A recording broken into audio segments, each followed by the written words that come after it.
Maayong buntag, maayong gabi inyo tanan. Ako si Ramon Bariga, taga Danau City, Cebu. Currently living in Santa Clarita, California, near Los Angeles. I retired from the state of California as a legal secretary 11 years ago. While in the Philippines, I worked with Boy at the Department of Public Information 1975-1976.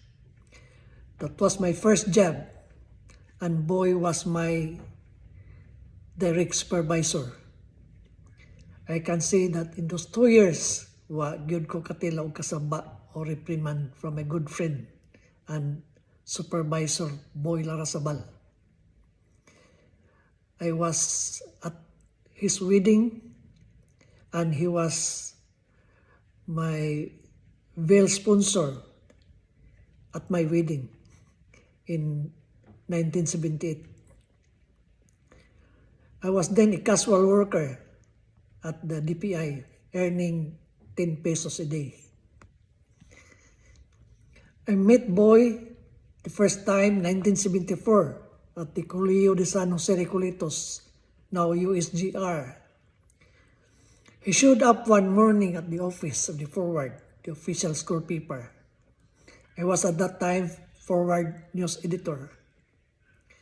When Boy came, there were about 5 of us in the office.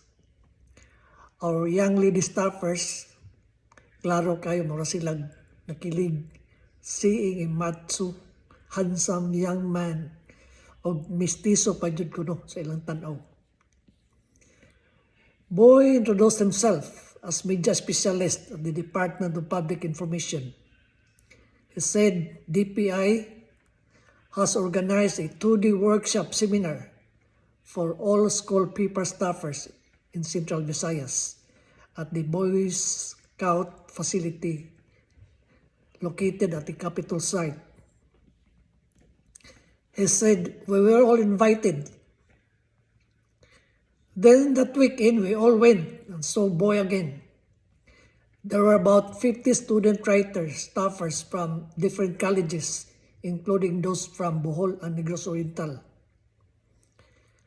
I learned during the workshop that through Boy's initiative, regional directors from different branches of government in Cebu City were invited to the workshop and spoke about their priority projects, programs in the region.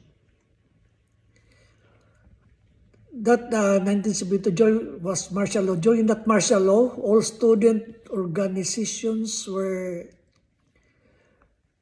disbanded and school papers were also suspended.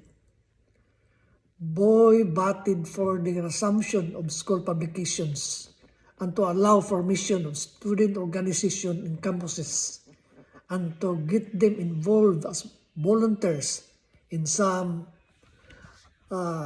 government programs.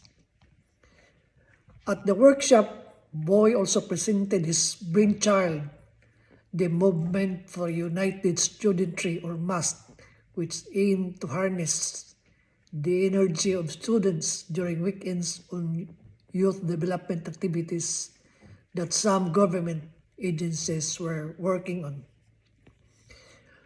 And the MUST today is still strong in many colleges in Cebu, and that's the legacy that Boy has left. They involve the youth in worthwhile projects. Boy, to the mercy of God, may you rest in peace.